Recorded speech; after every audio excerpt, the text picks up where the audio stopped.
Hey guys, it's Looch. I'm stunned. Oh, I don't have COVID, by the way. Every couple of years I decide to rip my back out of its socket. With the COVID and all, it's a little hard to make an appointment to get a spinal epidural, which is what I need. Enough about me. I'm stunned and shocked because I just finished the Shane MacGowan documentary called Crock of Gold that Johnny Depp produced. It isn't so much a documentary about the Pogues.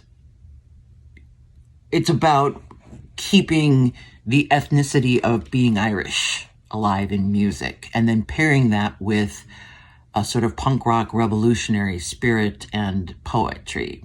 To make great music, a good musician has to put music before everything, and that's what I've always done. It's devastating because he's damaged, but he acknowledges it's of his own volition. It's something that obviously many people have said, slow down, you can't do this.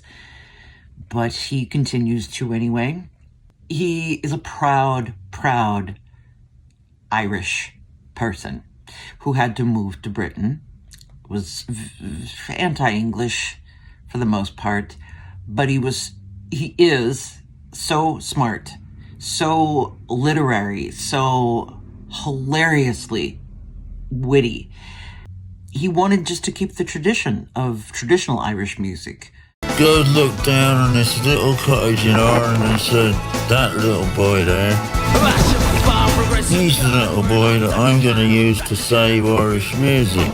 And then, of course, there's the whole part about now you've got a huge song and people want you to just keep replicating that over and over, and, you become disenchanted with that. And he had talked about how he wished he'd had the guts to join the IRA, but maybe felt in some way that his position in the Pogues and his writing, his words were about as revolutionary as he could go. Yeah, it's heartbreaking. Be prepared to watch this. I'm not going to impersonate his laugh, which I think is pretty well known.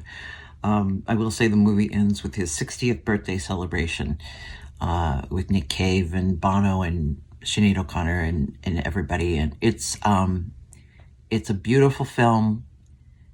It is an intense film. It's called Crock of Gold. Shane MacGowan. Actually, we're better when we're sober, but it's not as much fun, so we get drunk.